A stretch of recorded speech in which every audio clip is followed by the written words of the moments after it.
चलो अरे आटपा ए पाठीमागे आवाज नको रे मागे पण जरा शांत राहा म्हणा मागे जरा गप्प राहा रे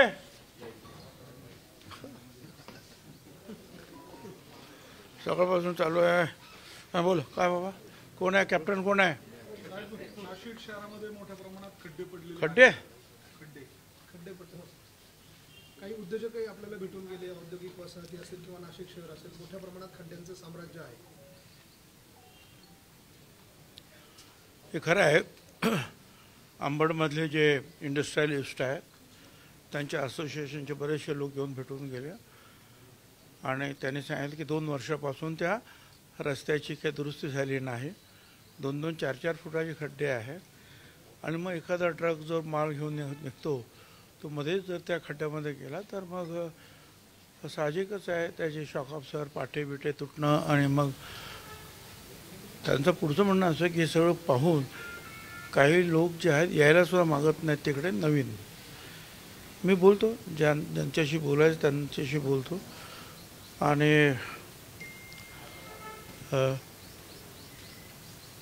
द्वारका पॉईंटचं तर काम जे आहे ते पावसाळ्यानंतर आता थोडं बंद झालं पाऊस त्याच्यामुळे ते काम सुरू आहे असं मला कळलेलं आहे आता कुठे आणखी असतील तर सांगू आपण जी कोण कन्सर्न जे आहेत संबंधित अधिकारी जे आहेत अथॉरिटीज त्यांना सांगू त्यांच्या काय अडचणी आहेत त्याही समजावून घेऊ आणि कुंभमेळ्यासाठी तर आपल्याला नाशिकचं मोठं काम करायचंच आहे परंतु हे त्यापेक्षा जास्त महत्त्वाचं आहे अगोदर हे करायला पाहिजे मग आपल्याला बाकीचं जे आहेत करायचंच आहे ते पण असंच जर सगळीकडे खड्डे असतील तर आपण येणाऱ्या लोकांपुढे काय आदर्श ठेवणार आहोत शहराचा समीर भाऊंच्या काळामध्ये नाशिकमध्ये एअरपोर्टची निर्मिती झाली त्या नवीन टर्मिनल जे आहे कुंभमेळ्यापूर्वी ते व्हावं अशा प्रकारची आपण मी बरोबर आहे पहिलं टर्मिनल जे आहे हे आपण केलं तिथे आणि त्यावेळा बँगलोर दिल्ली सगळीकडे जाऊन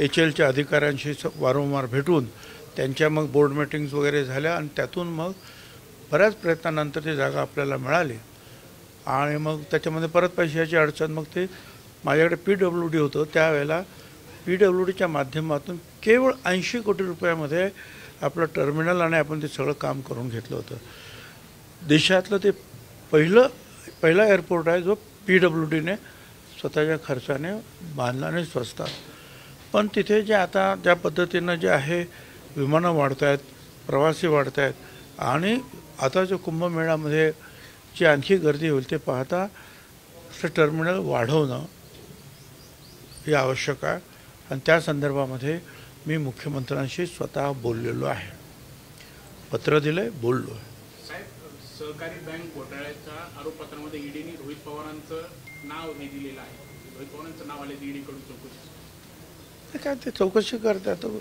करतील ना चौकशी असेल तर काय ते सांगतील त्यांच्याकडे काय असेल ते प्रश्न विचारतील ते उत्तर देतील तुम्ही काय सांगणार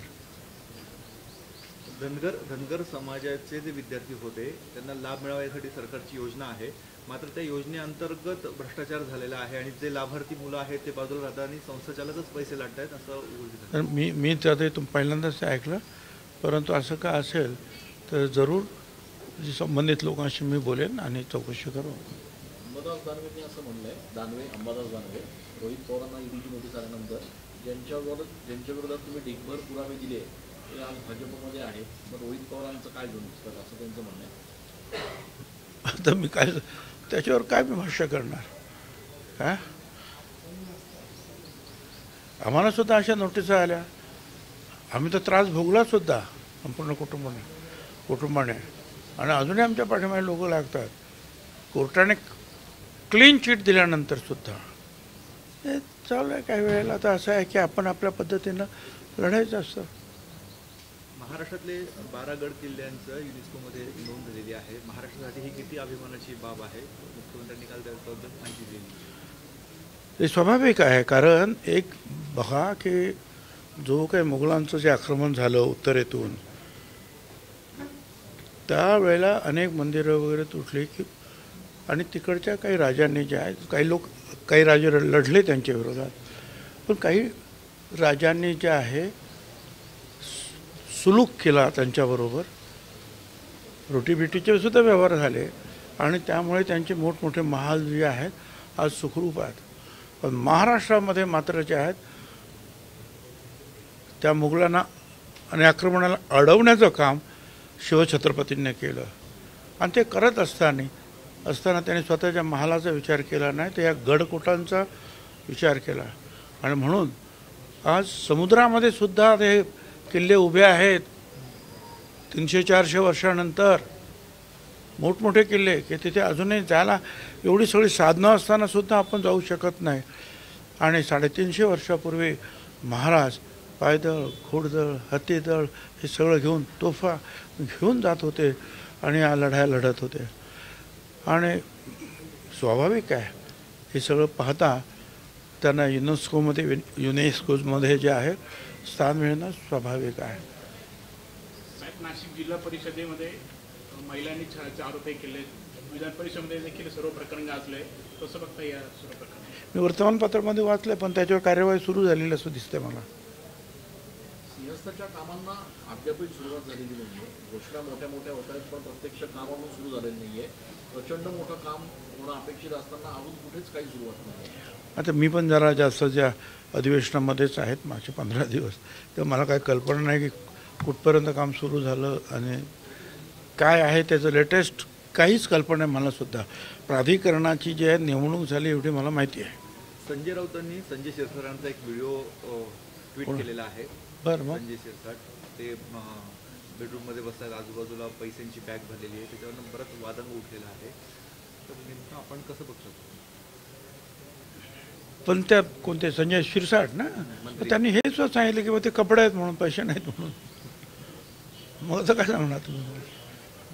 अजून एक संजय जास्त वादग्रस्त ठरतायत. संजय गायकवाड कॅन्टीनमध्ये मारहाण केली त्यांनी.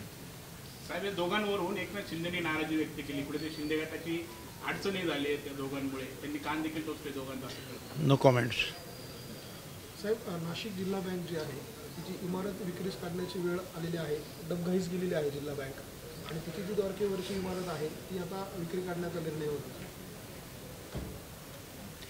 काय ते नाशिक जिल्ह्याची ही जी बँक जी आहे हे एकेकाळी महाराष्ट्रातली नव्हे हिंदुस्थानमधली दुसऱ्या क्रमांकाची बँक होती आणि एवढा मोठा प्लान होता शेतकऱ्यांच्या कर्जाचा, देशामध्ये दुसरा क्रमांक. पण आमच्या तिकडचे जे आहेत अनेक वेगवेगळे सगळ्या पक्षाच्या जे आहेत सो कॉल्ड नेते ह्या सगळ्यांनी मिळून जे आहे ही बँक बुडवून टाकली. आणि म्हणून मी आता सातत्यानं त्यांना सांगतो, जे काय आमचे वरचे लोक जे असतील ते किंवा मंत्री संबंधित, की कृपा करा त्याची निवडणूक घेऊ नका. कारण ज्यांच्यावर ठपका ठेवलेला आहे त्यांची पोरं तयार आहेत परत निवडणुकीला उभं राहायला. ती बँक कधीच वरती येऊ शकणार ना. त्यामुळे जे आता अनास्कर म्हणून आलेले आहेत अतिशय स्ट्रेट फॉरवर्ड आणि अतिशय हुशार मनुष्य आहे. मला असं वाटतं की आम्ही त्याच्यामध्ये त्या कामामध्ये कुठेही हस्तक्षेप करता कामा नये. आम्ही मंत्र्यांनी त्यांना काम करून द्यावं. बुडवायचं काम आम्ही सगळ्यांनी मिळून केलेलंच आहे ना. आता रिझर्व्ह बँकेचं सुद्धा सतत नोटीस येते आहे. सगळ्यात मोठं नुकसान या जिल्ह्यातलं जे आहे लाखो शेतकऱ्यांचं आहे. गरीब शेतकरी ते अडचणीत आले. म्हणून मला असं वाटतं की आता त्यांना काम करू द्यावं आणि त्यांना सगळ्यांनी जे आहे शुभेच्छा द्याव्यात, सपोर्ट करावा. त्यांच्या कामात कृपया हस्तक्षेप करू नये कोणी. निवडणुकांना घेता प्रशासनाच्याच ताब्यात ठेवावं अशी आपली सूचना आहे. काय निवडणुकांना घेता प्रशासनाच्याच ताब्यात ठेवावं अशी सूचना आहे. होय, ती बँक जी आहे पूर्णपणे व्यवस्थित जोपर्यंत उभी राहत नाही, सगळ्या अडचणी तिथल्या मिटत नाहीत, त्याच्यानंतर विचार करू. व त्यावेळेला सुद्धा तीच माणसं तीच घराणी ज्यांच्यावर ठपके ठेवलेत ते कदाचित नाही उभा राहू शकणार नाही की राहणार.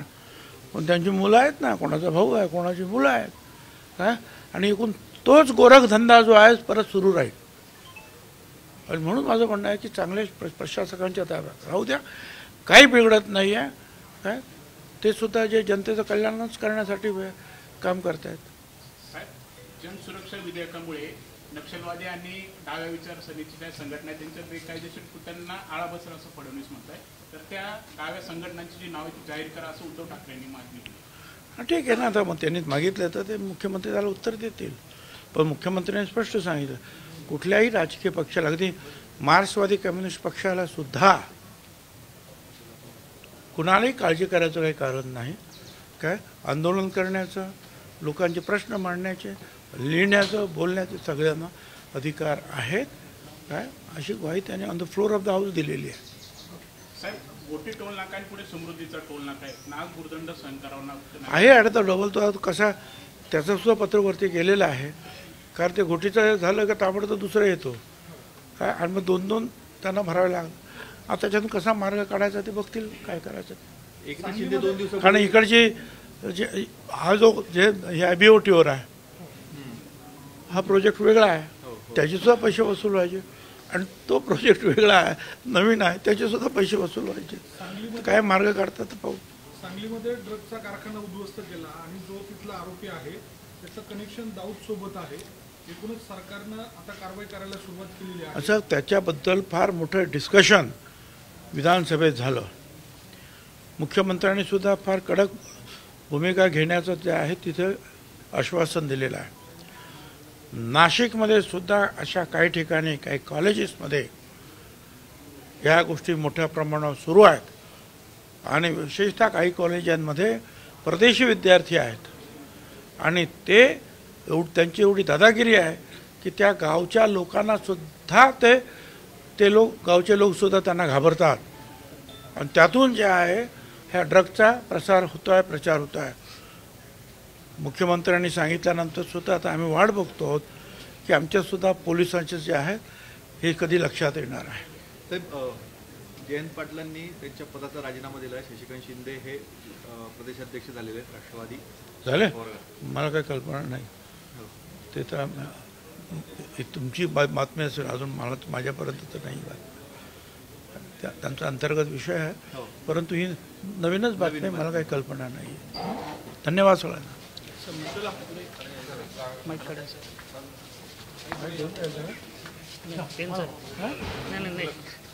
दिला माहिती दिला नको मला तुला पाहिजे. आता isakal.com आहे देशातील नंबर 1 ची मराठी न्यूज वेबसाईट. प्रत्येक अपडेटसाठी isakal.com ला नक्की भेट द्या.